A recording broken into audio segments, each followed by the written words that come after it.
আল্লাহ বাংলাদেশের স্বাধীনতা সার্বভৌমত্বকে আপনি হেফাজত করেন। ইনকিলাব মঞ্চের মুখপাত্র শরীফ ওসমান হাদী মারা গেছেন।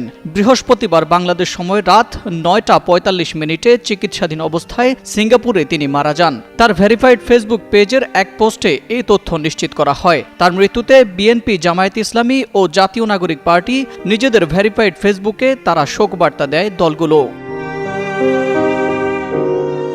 বিএনপি শোকবার্তায় লিখেছে, ইন্না লিল্লাহি ওয়া ইন্না ইলাইহি রাজিউন। ইনকিলাব মঞ্চের মুখপাত্র, ঢাকা ৮ আসনের স্বতন্ত্র প্রার্থী শরীফ ওসমান হাদীর মৃত্যুতে আমরা গভীরভাবে শোকাহত। জামায়াতে ইসলামী তাদের ভেরিফাইড ফেসবুকে শোকবার্তা দিয়েছে।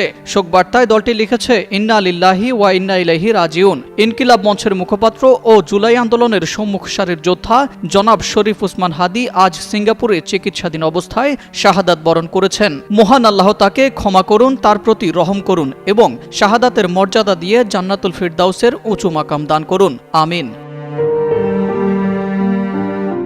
এনসিপি শোকবার্তায় লিখেছে, ইনকিলাব মঞ্চের মুখপাত্র গণ অভ্যুত্থানের পর গঠিত জাতীয় নাগরিক কমিটির অন্যতম সদস্য ও ঢাকা ৮ আসনের স্বতন্ত্র প্রার্থী শরীফ ওসমান হাদী আজ সিঙ্গাপুরে চিকিৎসাধীন অবস্থায় ইন্তেকাল করেছেন। ইন্না লিল্লাহি ওয়া ইন্না ইলাইহি রাজিউন। দলটির পক্ষ থেকে লেখা হয়, আমাদের এই সহযোদ্ধার অকাল প্রয়াণে এনসিপির সর্বস্তরের নেতাকর্মীরা গভীরভাবে শোকাহত। আমরা মরহুমের বিদেহী আত্মার মাগফিরাত কামনা করছি এবং তার শোক সন্তপ্ত পরিবার পরিজনের প্রতি গভীর সমবেদনা জানাচ্ছি।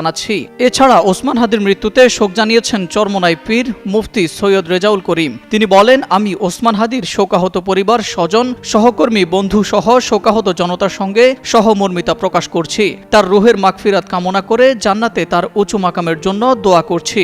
ওসমান হাদীর অসমাপ্ত স্বপ্ন ও সংগ্রামকে এগিয়ে নেয়ার দৃঢ় প্রত্যয় ব্যক্ত করছি।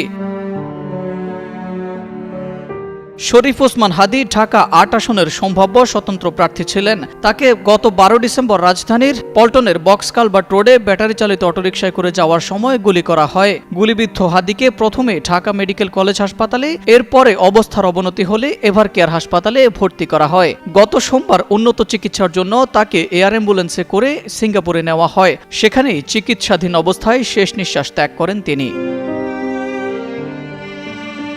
২০২৪ সালের জুলাইয়ের গণ অভ্যুত্থানের পর হাদীর হাত ধরেই আত্মপ্রকাশ করে সাংস্কৃতিক ও রাজনৈতিক প্ল্যাটফর্ম ইনকিলাব মঞ্চ।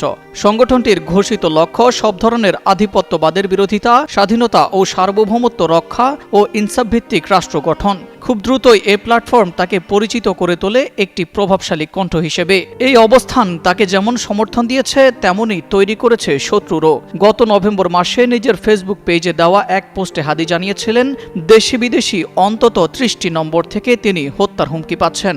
বাড়িতে আগুন দেওয়া, মা বোন স্ত্রীকে নিয়ে নানা হুমকির কথাও সেখানে উল্লেখ করেন তিনি। তবে জীবননাশের আশঙ্কা সত্ত্বেও ইনসাফের লড়াই থেকে সরে দাঁড়াবেন না বলে সাফ জানিয়ে দেন হাদী।